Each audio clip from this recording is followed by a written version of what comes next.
Mr. President of the General Assembly, Excellencies, ladies and gentlemen, I am very pleased to be with all of you to present a report making migration work for all.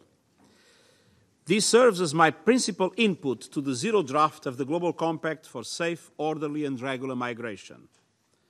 The adoption of this compact stands as one of our most important collective priorities for 2018.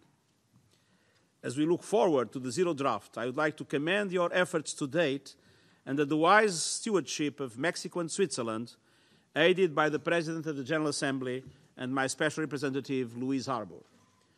And allow me to express a very deep gratitude to Louise Harbour and her team.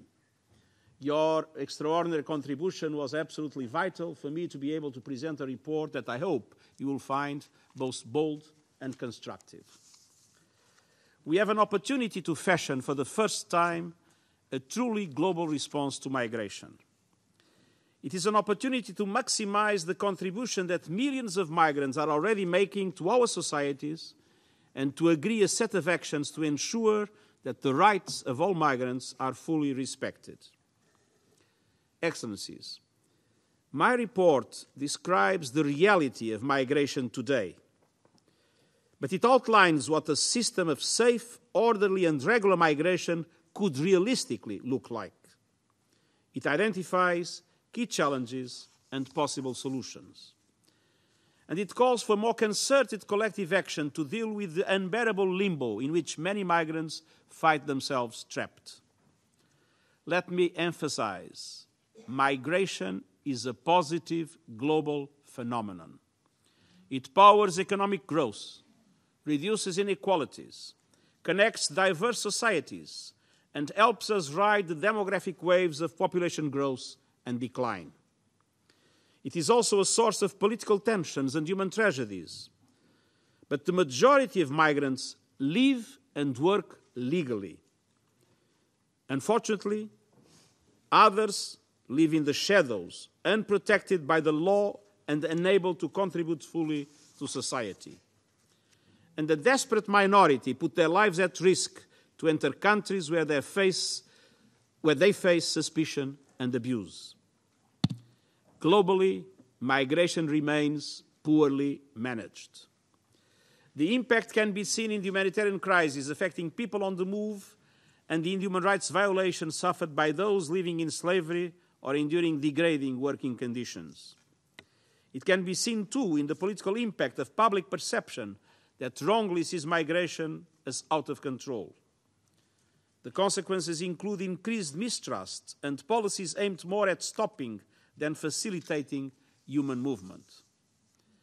In my report, I call for us to focus on the overwhelming positives of migration and to use facts, not prejudice, as the basis for addressing its challenges.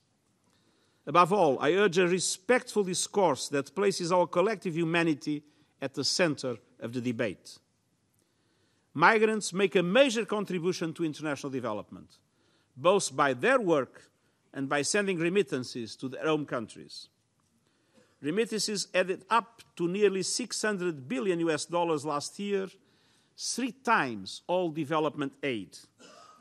The fundamental challenge is to maximize the benefits of this orderly, productive form of migration while stamping out the abuses and prejudice that make life hell for a minority of migrants. States need to strengthen the rule of law underpinning how they manage and protect migrants for the benefit of their economies, their societies, and migrants themselves. Authorities that erect major obstacles to migration or place severe restrictions on migrants' work opportunities inflict needless economic self-harm as they impose barriers to having their labor needs met in an orderly and legal fashion. Worse still, they unintentionally encourage illegal migration. Aspiring migrants denied legal pathways to travel inevitably fall back on irregular methods. This not only puts them in vulnerable positions, but also undermines government's authorities itself. The best way to end the stigma of illegality and abuse around migrants is in fact for governments to put in place more legal pathways for migration. These will remove incentives for individuals to break the rules while better meeting the needs of markets for foreign labor. And it will also aid in efforts to clamp down on smugglers and traffickers and to assist their victims. Simultaneously, development cooperation policies must take human mobility into account. It is essential to provide more opportunities for people to be able to live in dignity in their own countries and regions. Migration should be an act of hope, not of despair. We must also address the drama we witness in mixed flows of refugees and migrants. What happens all too often with these movements represents a humanitarian tragedy and an abdication of our human rights commitments.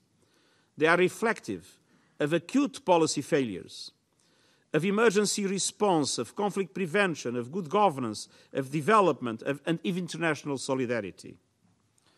I call for greater international cooperation to remove those failures and to protect vulnerable migrants. In parallel, we must re-establish the integrity of the refugee protection regime in line with international law. Excellencies, my report addresses a number of elements for consideration in shaping the global compact on migration. I will highlight three: the need for action, the need for engagement, and the need for a UN that is fit for purpose. First, our focus must be on implementation. The past decade has seen an enriching development of both our understanding of migration and its grounding in human rights. It's time now to build on these declarations rather than simply reiterate them. Second, everyone has a part to play. On these, let me particularly attribute credit to the incomparable contribution of Peter Sutherland, whose death last week is such a loss for us all. Improving the management of migration is preeminently a matter of state responsibility. But it demands also the knowledge, the capacity, and the commitment of many others. The consultation phase of the Global Compact has benefited hugely from the participation of a wide range of actors.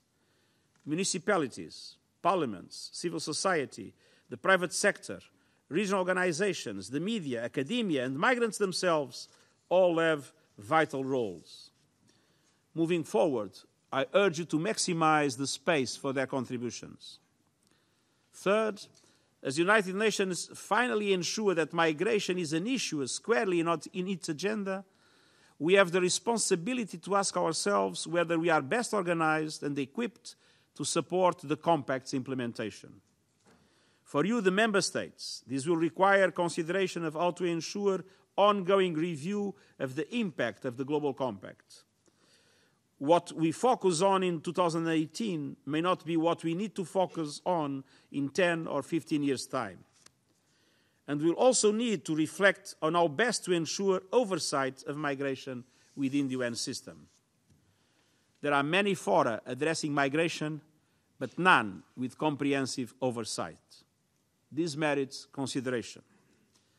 I am committed to ensuring that the UN system is best organized to ensure that it can support you in following through on the Compact.